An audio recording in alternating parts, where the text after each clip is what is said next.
Listen as a student consults with a university office worker.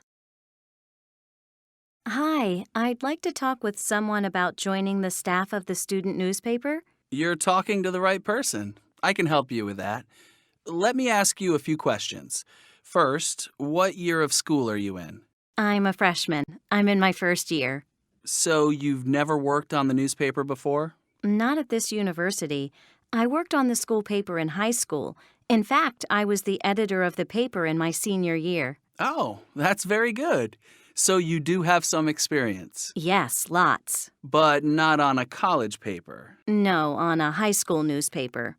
And you haven't taken any journalism courses here yet. No, not yet. I did take journalism in high school, but I can't take journalism here until next year. I have too many required classes this year. Okay, so let me tell you how we select staff writers for the university newspaper. Oh, you do want to be a staff writer on the paper, don't you? For now, yes, I want to be a staff writer, and maybe later on I'd like to have an editorial position. Editorial positions are open only to juniors and seniors. That's at least 2 years away for you. Okay, so maybe in my junior or senior year, I'd like to be in an editorial position. For now, being a staff writer is just fine. That sounds good. So let me tell you how we select staff writers. Quite a few students want to be staff writers on the paper, and we don't have positions for everyone who'd like one. Of course. So we ask students who'd like to be on the paper to submit 3 articles for review. Can they be articles I've already written before for the high school paper? No, they need to be articles about this school from a student's perspective. Okay, 3 articles about the university. And they need to be from 3 different areas. What do you mean 3 different areas? 3 different aspects of student life, like academics, sports, theater, student government, dormitories, the cafeteria. You understand? Yes, I see. And when should I submit these articles? Whenever you want. But we select staff writers for the beginning of the next semester. Your articles will be evaluated by the editorial committee, and then a decision will be made as to who will be awarded a staff writer position on the paper. It sounds like I should hand them in soon if I want to work on the paper. Yes, but not too quickly. Take a few weeks. You want to do your best work after all, so take your time and work carefully. I'll do that.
Three.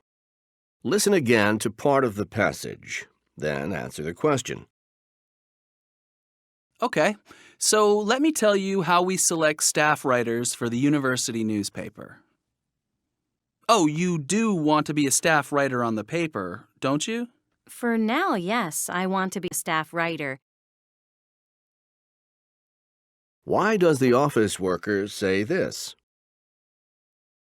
You do want to be a staff writer on the paper, don't you?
Listen to a discussion from a geography class.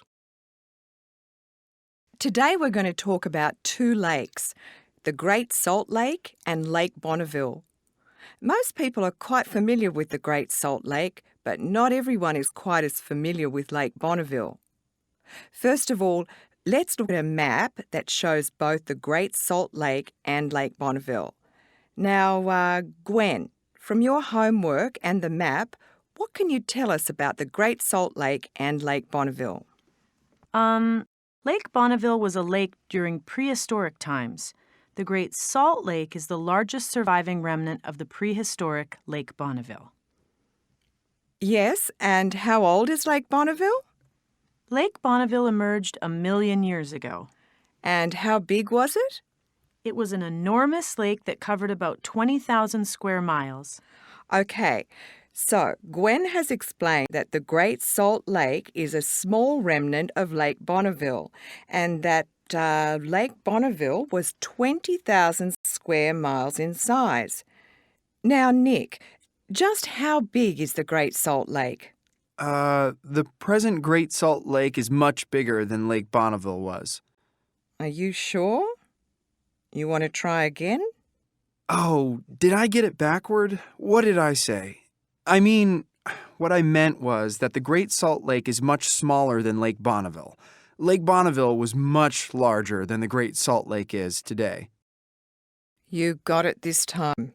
The Great Salt Lake is much smaller than Lake Bonneville, less than 10% of the size of Lake Bonneville, in fact.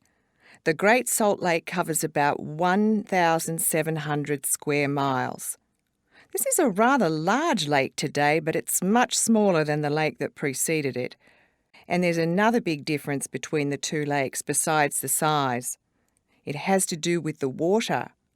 Can you tell from your reading how the water in the Great Salt Lake differs from the water in Lake Bonneville? Paul?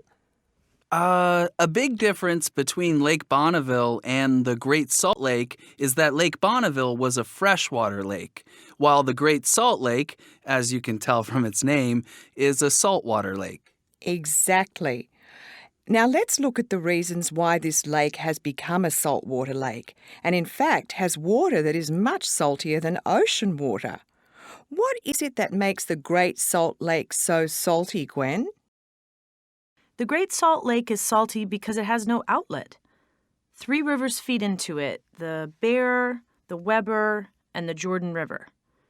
These rivers carry 1 million tons of minerals and salts into the Great Salt Lake each year. And these 3 rivers, the Bear River, the Weber River and the Jordan River, do they take anything away from the lake? Nick? No, these rivers all feed into the Great Salt Lake, but don't provide any outlet from the lake. Nothing leaves the lake. And how does this make the lake so salty? Paul? Well, there's no way for these minerals and salts to exit from the lake because the lake has no outlet. The water that flows into the lake from these 3 rivers evaporates and leaves the salts. And how much salt is there in the lake today? Over the lifetime of the lake, 6 billion tons of salts have built up, and this is why the Great Salt Lake has a much higher salt content than the oceans. Excellent. You seem to understand the important points about the Great Salt Lake and Lake Bonneville. Now let's move on to how Lake Bonneville disappeared.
Number 8. Listen again to part of the passage. Then answer the question. The present Great Salt Lake is much bigger than Lake Bonneville was. Are you sure? You want to try again? What does the instructor mean when she says this? Are you sure? You want to try again?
Listen to a discussion by a group of students taking a business class.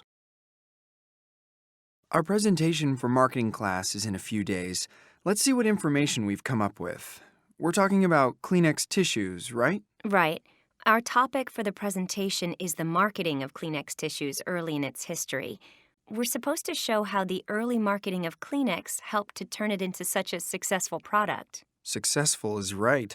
You find tissues everywhere now. I have a box in my dorm and I carry a package in my book bag.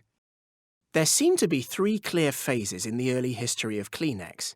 First, its use during World War I. Second, its use as a substitute for face cloths during the 1920s. And third, its use as a substitute for handkerchiefs during the 1930s. For the presentation, how about if I talk about the first phase, the use of Kleenex during World War I? And I'll talk about the second phase, its use as a substitute for face cloths. And that leaves me with the third phase, the use of Kleenex as a substitute for handkerchiefs. Now, don't forget, we're talking about a marketing class, not a history class. Yes, that's important to remember.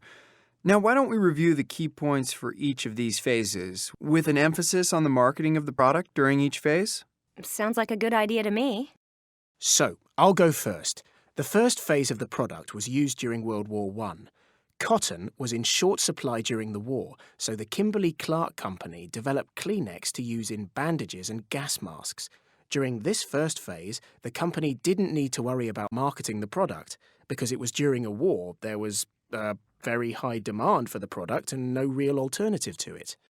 Now, for the second phase, after the war, after World War I, the company had a huge surplus of Kleenex, and it had to market the product to sell what it had. During the 1920s, Kimberly-Clark decided to market Kleenex as a high-end and glamorous substitute for face cloths to remove cosmetics and makeup. The company used famous actresses in its marketing and women who wanted to be glamorous, like the celebrities used Kleenex as well. Now, on to the second phase. Oh, sorry, that was the second phase. I'm going to be discussing the third phase. While Kimberly-Clark was marketing Kleenex only for use as a face cloth, a number of users began writing into the company saying that there was another possibility for Kleenex tissues. The tissues were even more useful as a replacement for cloth handkerchiefs. In 1930, the company's marketing department decided to conduct consumer testing to determine if the product should be presented as a face cloth or as a handkerchief. The results of the consumer testing showed that a large majority thought Kleenex was more useful as a handkerchief than as a face cloth, and today, that's the marketing strategy used for almost all hand tissues.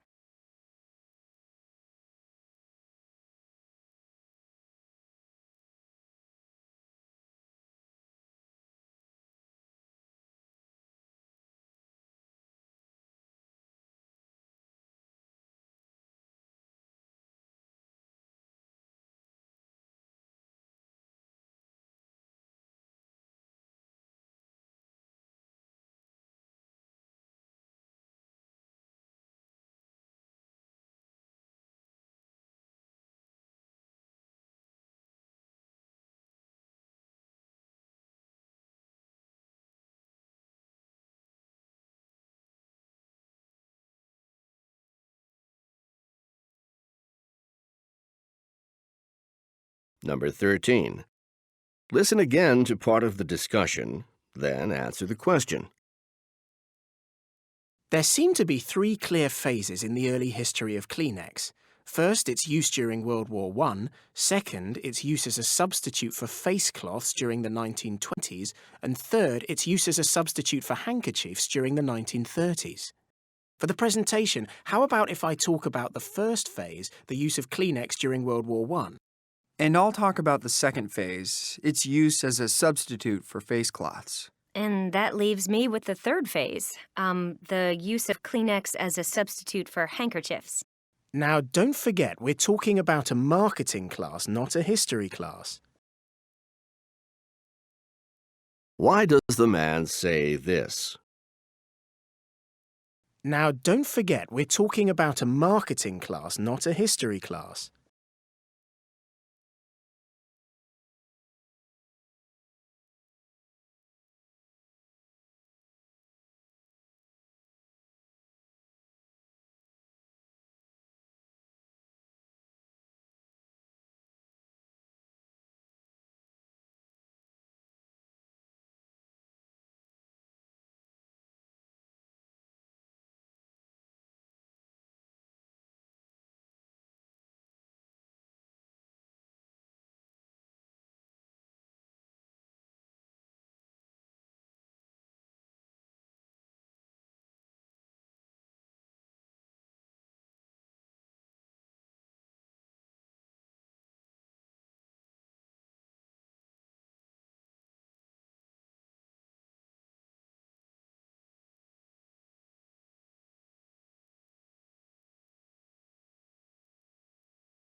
Listen as a student consults with a professor. Hello, Professor. I need to talk with you, please. Do you have some time to talk with me now? Yes, certainly. What did you want to discuss? Well, I'd like to talk about the last exam. My grade on the last exam. What about your grade on the last exam? It was, very low. I was surprised at how low it was. If your grade was low, perhaps you should have studied harder. Prepared more for the exam. No, it's not that. Really, I really studied hard. I went over the material and I learned everything. Okay. Do you have your exam paper with you? Yes, I do. Let me look at it. No, that's not a very high grade. Here's the first question. Let me see what you wrote. Okay, let's talk about this. I see what the problem is. Look at the first question. Do you see what it is? Yes, it asks about 4 steps in a process. Yes, but do you see this word, evaluation? The question asks you to evaluate the 4 steps in the process. You simply listed the steps. Do you understand what evaluate means? Well, it means to show the strengths and weaknesses of something. That's right. So in this question, you weren't supposed to simply list the steps. You needed to evaluate them. Show the strengths and weaknesses of each one? Yes, exactly. You see, you did list each step accurately, Yes, so that shows you knew the steps in the process, yes. but you didn't provide any evaluation at all, and that's what I was looking for, not just a list of the steps in the process. So, you see that? Yes, I do now. Okay, then. Let's see what happened in a different question. Okay, now look at the next question. What does it ask? It asks about 2 theories. It does. It asks about 2 theories, but very important, it asks you to compare and contrast these 2 theories. Now, look at your response. What did you do in your response? I wrote about the 2 theories. You did. You provided a lot of information about the 2 theories. I mean, a lot of information. And this information about the 2 theories seems quite accurate. But, and this is the key point, you didn't do what the question asked you to do. Do you see what the question asks you to do with these 2 theories? To compare and contrast them? Exactly. So instead of listing a lot of information about the first theory and then giving a lot of information about the second theory, you should have clearly stated the ways that these 2 theories are similar and different. Ah, I should have done more than describe them. Exactly. The important thing for you is to make sure you understand precisely what I'm asking in a particular question. Don't start to answer a question until you are sure you understand it. Now, please understand that on exams I generally don't ask you to just restate information from the text or lectures. Instead, I usually ask you to respond to the material somehow. It's not merely a matter of memorizing a lot of material, something that you clearly do well. So, is that clear to you now? I think so. Read and think about the actual questions very carefully because the next exam will have the same type of questions. I certainly will, and thanks for taking the time to help me. You're welcome.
Listen to a lecture in an American history class. Today, we're going to talk about the last monarch to rule land that today makes up part of the United States. This last monarch was a woman, and her name was Queen Liliuokalani of Hawaii. To understand Queen Liliuokalani's situation, I'm going to give you some background about the history of Hawaii before I discuss the Queen specifically. And I'm going to be talking about two people today in addition to Queen Liliuokalani. These two people are Captain James Cook and King Kamehameha. The reason I'm going to talk about these two people is, of course, that they'll help you to understand Queen Liliuokalani and the situation in which she found herself. So, first of all, let's talk about the British explorer, Captain James Cook. You may be familiar with Captain Cook, who named and also left his name on much of the Pacific Ocean area. Captain Cook arrived in the Hawaiian Islands in 1778 and gave the islands the name Sandwich Islands in honor of a British nobleman, the Earl of Sandwich. When Captain Cook arrived near the end of the 18th century, the islands were not a single unified society. Instead, various islands in the chain were under the control of different native kings. A second person we're going to look at is King Kamehameha. Kamehameha spent almost 30 years uniting the Hawaiian Islands under one ruler, and by 1810, only a few decades after Captain Cook's arrival, all of the islands were united under his rule.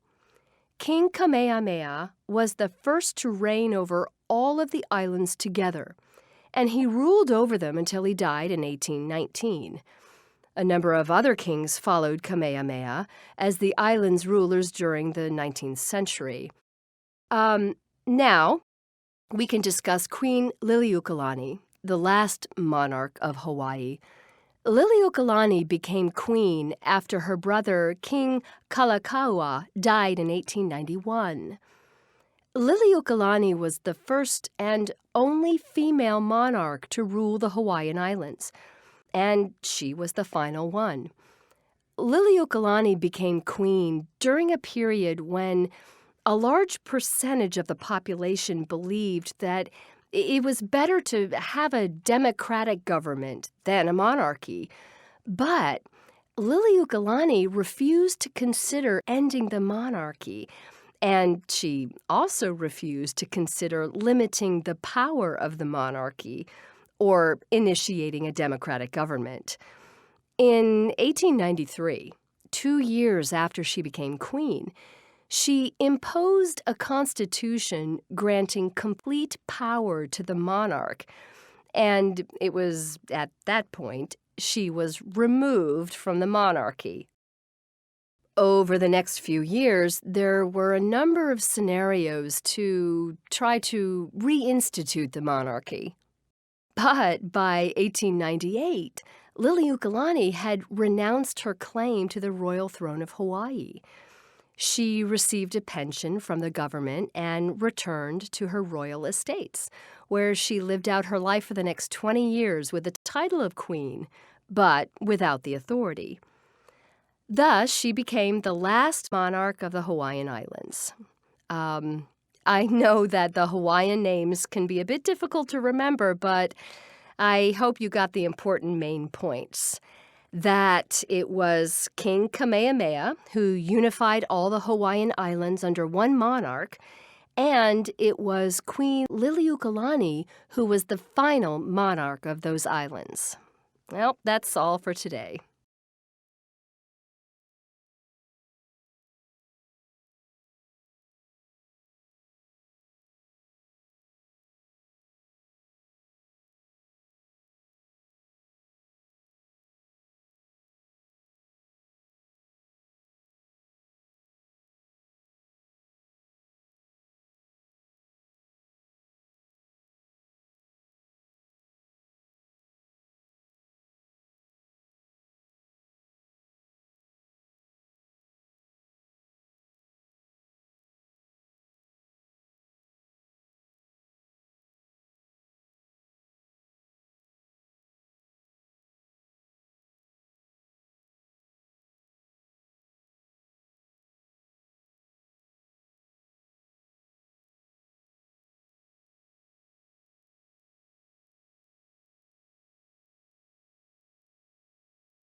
Listen to a lecture in a science class. Today I'll be talking about an accident at a nuclear power plant in the eastern United States. The accident I'll be discussing is the one that occurred at 3 Mile Island in 1979. This was an accident that, while it was very serious, was not as catastrophic as it could have been. By the end of the lecture, you should understand what factors contributed to the accident there. Now, you can see 3 Mile Island in this photograph. The nuclear reactor at 3 Mile Island is in the middle of a river in the state of Pennsylvania. This nuclear reactor has 2 PWRs, which means that it has 2 pressurized water reactors, the most common type of reactor in the US. The problem that occurred in 1979 was in the number 2 pressurized water reactor. What happened in the number 3 reactor? Excuse me, did I really say that? There are only 2 reactors, and the problem was with the number 2 reactor at 3 Mile Island. Okay. The important thing to understand about this accident with the number 2 reactor was that there were a series of problems rather than a single problem. The problems all occurred in the pressurized water cooling system. The initial problem was that a cooling system valve stuck in the open position and the cooling water ran out of the reactor. Now, unfortunately, the problem didn't end with the stuck cooling valve, because operators also misinterpreted the instrument readings. They knew there was a problem. Now, let me repeat this because it's important. They did know there was a problem, but they were mistaken about what the problem was. They thought the cooling system had too much water rather than too little water. Because they thought there was too much water, they then shut off the emergency cooling water. As a result, there was no water at all to cool the nuclear reactor.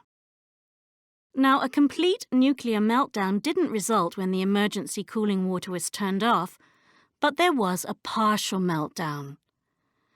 A complete nuclear meltdown means the uranium in the fuel core melts completely. In this situation, enough heat built up in the fuel core that the uranium began to melt, but it didn't melt completely.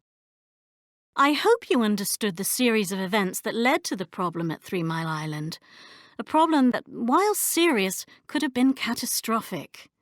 It all started with a stuck valve in the cooling system and was exacerbated, made much worse, by the misinterpreted readings and the improper shutdown of the emergency cooling system. Fortunately, the meltdown that did occur was only partial.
Now listen to the conversation. On a piece of paper, take notes on the main points of the listening passage. Have you gotten your tickets yet? What tickets? The tickets for the spring show. Didn't you see the notice? I didn't see any notice, and I don't even know what the spring show is. Oh, you must be new to the school this year. I am. I just transferred here this year. But how did you know that? Because anyone who's been here for a while knows what the spring show is. It's a really big event. I'm guessing that from what you're saying. But is it really necessary to get tickets now? I don't even know if I can go. Absolutely. If you want to get tickets at all. They went on sale last Monday, and any remaining tickets will be sold to the public next Monday. After tickets are available to the public, they sell out almost immediately. I don't know exactly what the spring show is, but I guess I should get tickets right away and find out what it's all about. Trust me, you won't regret it. Now answer the following question. You have 30 seconds to prepare an answer and 60 seconds to give your spoken response.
Now listen to the conversation. On a piece of paper, take notes on the main points of the listening passage. I'm sure you understand from the text that the great apes are able to communicate in a variety of ways within their species. I'd like to talk now about what studies have shown to be some of the limitations to their communication. In particular, in two ways referred to as a lack of displacement and a lack of productivity. First, about a lack of displacement. In terms of communication, a lack of displacement means that the great apes communicate only about things that are immediately present to them. They do not communicate about things that are not physically present. For example, they can't communicate about tomorrow's weather. This inability to communicate about things that aren't within range of their senses is called lack of displacement. Now let me talk about lack of productivity. In terms of communication, a lack of productivity is an inability to manipulate communication, to combine gestures and sounds, or use both in different ways to create new meanings. Humans, for example, can combine facial expressions with words to create meanings different from each expression or word by itself. Because the great apes do not manipulate their sounds and gestures to create new meanings, they're said to have a lack of productivity in their communication. Now answer the following question. You have 30 seconds to prepare an answer and 60 seconds to give your spoken response.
Into the conversation.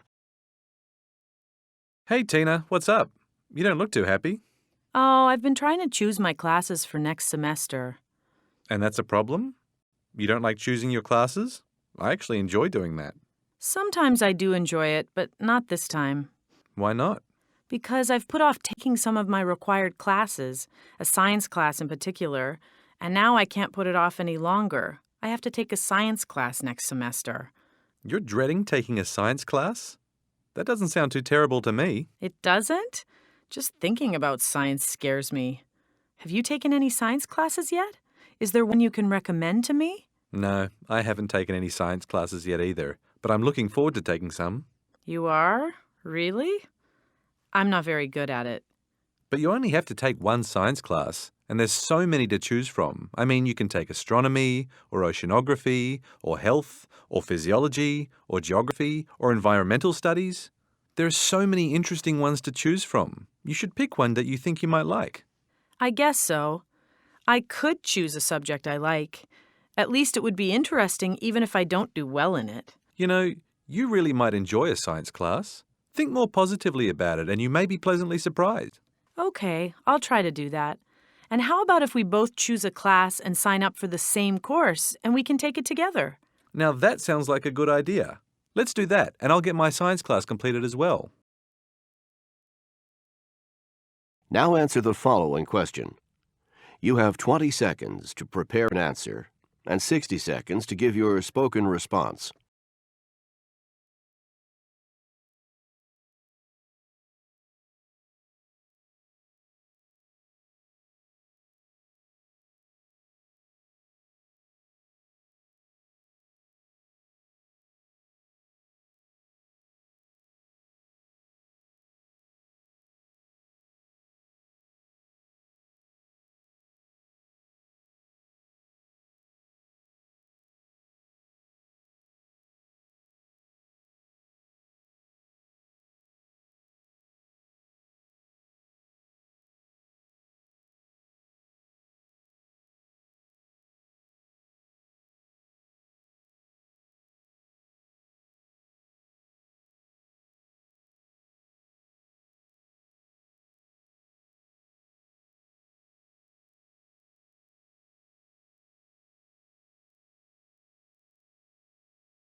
Listen to the passage. On a piece of paper, take notes on the main points of the listening passage. Then respond to the question. Laws should protect citizens from making uninformed decisions. Since there are no studies of the long-term effects of performance-enhancing drugs, then the government is obligated to protect athletes from the potentially harmful effects of these substances. States have been steadily enacting laws to protect people from other dangerous substances and activities, such as smoking and driving a motorcycle without a helmet. Allowing the use of PEDs in sports is simply another potentially dangerous action, and personal choice should not be considered a valid reason for allowing PEDs, because free choice is not the issue in organized sports. Sports are organized and governed to protect players. Rules are put into place in sports to make them fair and to make them safer, and so there is little free choice when participating in them. Now, if they are not banned, then only players and teams with greater wealth will have access to the latest and most advanced of these substances. This creates an unfair playing field in which only select teams can equally compete. Unfair advantages could lead to a destruction of competitiveness and subsequent loss of audience interest in the given sport.